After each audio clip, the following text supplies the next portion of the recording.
This time it's 5 classics with horizontal cylinders.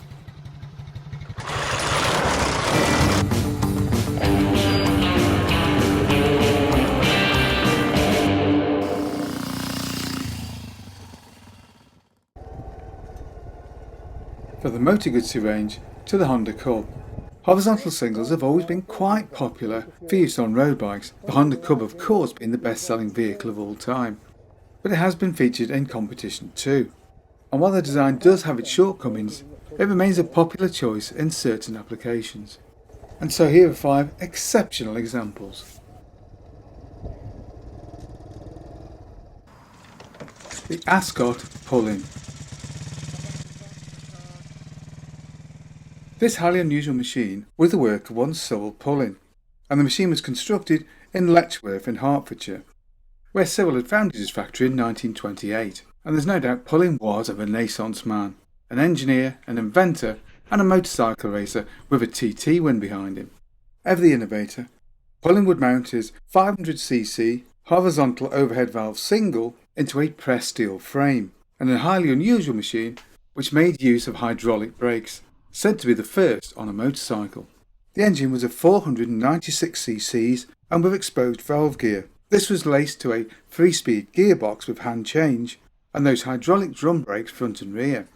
And although it looked heavy, that pressed steel frame was surprisingly light, with the bike weighing in at just 330 pounds or 150 kilos. This meant that the 17 horsepower engine was enough to push the bike along at around 70 miles an hour. However, that fully enclosed bodywork was very much a turn-off for the bike buyers of the period, and less than 500 of the machines were ever produced. But this was a very influential machine. It was long, comfortable, and was very well equipped. And its all-enclosed bodywork was clearly a big influence on the machines that came later, such as the Vincent Black Prince, the Ariel Leader, and of course so many modern tourers such as the Goldwing. But with poor sales, production would end after just 2 years in 1930.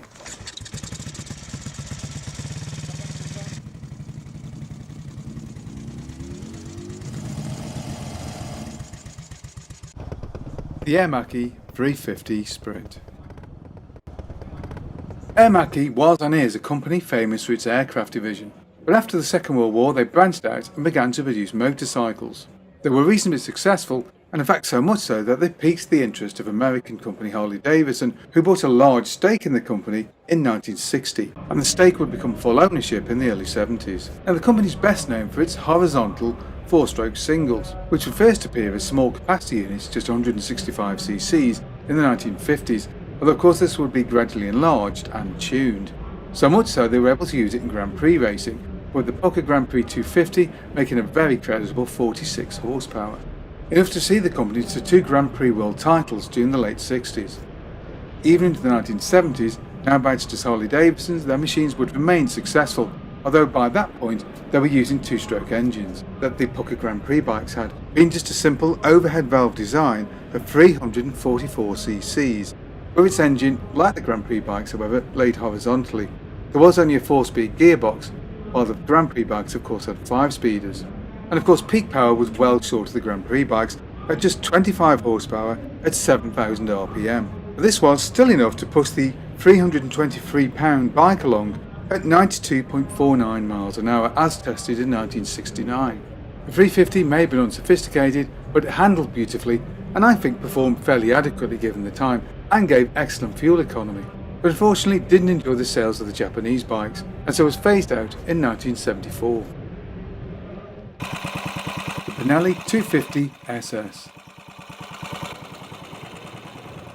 Founded in 1911, Pelli was one of Italy's oldest manufacturers.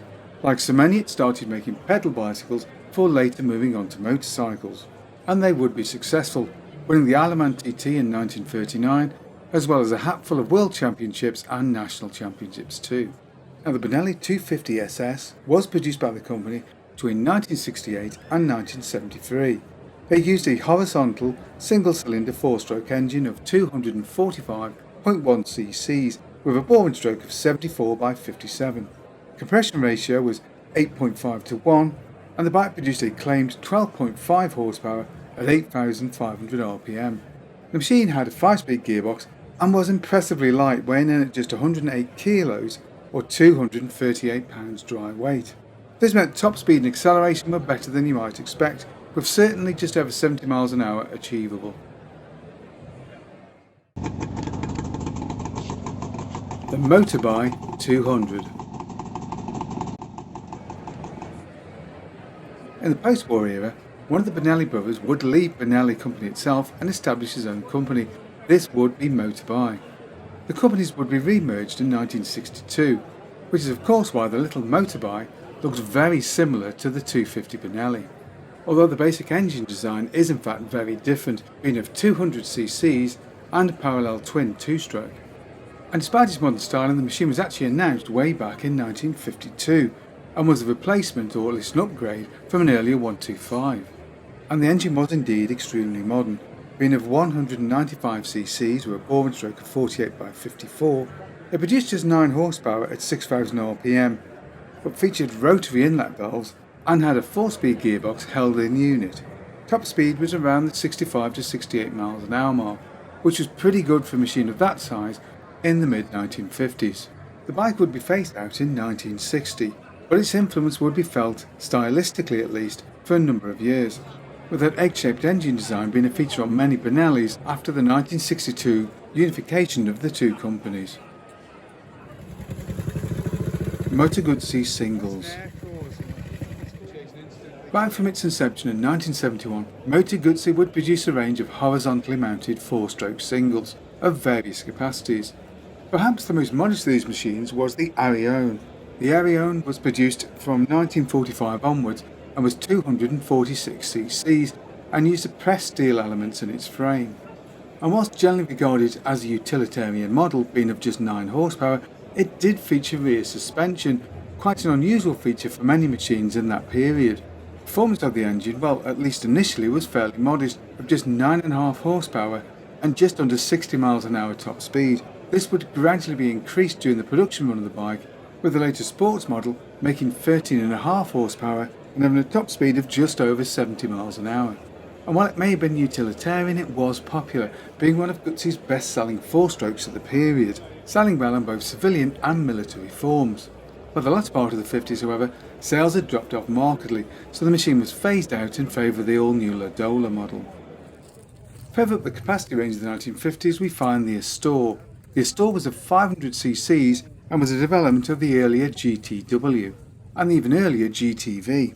These machines were of course closely based off the pre-war models, which had made use of the same 4-stroke overhead valve unit construction engine with its very characteristic external flywheel, but had mounted it into a rigid frame. Although even by the latter part of the 1930s, these machines were already making use of friction-damped rear suspension, a feature which would reappear on the post-war machines. 1949 would see the introduction of the Astor, and while the motor was little changed, the revised chassis now featured a number of elements from the Airmi. One change that was made in the engine department was the introduction of an aluminium barrel. But despite this and the introduction of an enlarged carburettor, peak horsepower would remain unchanged at 18.9 horsepower. However, the Astor and the GTV and GTW would soon be phased out in favour of the all-new and much more sporty Falcone model. But while the Falcone's engine was little different to the earlier machines, it was much easier to modify for racing or competition, as its engine would now accept a lot of the parts from the company's racing singles, and the Falcone would continue in the production range through until the end of the 60s, although admittedly only ever selling in modest numbers. Its replacement would be the Nuovo Falcone, but this too would fall by the wayside by 1976 as the new small block V twins arrived on the scene. The Honda Cub family. Starting initially as a 50cc overhead valve unit in 1958, Honda would soon develop a whole range of machines based on their simple but sturdy engine. From the Honda C100 Cub with its 50cc engine to the C200 with its 87cc engine, which looked rather more like a conventional motorcycle. And no, I don't understand Honda's numbering system either, by the way. And while the 1960s would see bikes like the C200 and the Monkey Bike arrive to supplement the old Cub, it was the basic 50 that carried all the sales records. Not that didn't stop Honda squeezing all it possibly could out of that tooling. Hell, they even introduced an off-road version.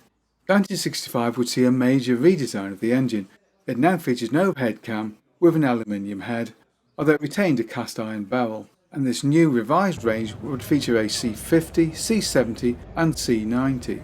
Although by this point, a more sensible numbering system meant at least when you saw the number it gave you some indication of the engine capacity.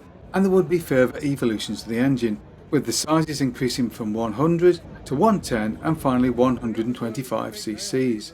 And it's the 125 engine which is powering a whole range of learner bikes from Honda, from the all-new Super Cub to the Monkey and of course the Grom, although with bikes like the CT125 Off-Roader only available in certain territories. So it looks very much as though Honda's little horizontal engine will be around for some time yet. The Ariel SF31. Like the Honda Cub, Ariel's engine is not completely horizontal, but was a development of an earlier upright engine built to cash in on their trend for sloper motorcycles in the late 20s and early 30s. With their chrome tags, the SFs were all very stylish. The base model used just a side valve and was essentially a sidecar tug or modest touring machine of the day. But like the rest of the range, it did use twin exhausts, even though in reality the engine was only equipped with a single exhaust port. So to achieve the effect, they put a large collector box at the base of the exhaust, and this collector box would feature two exhaust ports to allow them to plug in their two silencers, creating that very trendy twin exhaust effect. And indeed the designs would repeat the trick on the 2-valve OHV model. However, no such shenanigans was necessary on the 4-valve sports model because it had two exhaust ports anyway. The SF31 used a 499cc engine with a bore and stroke of 86.4 by 85.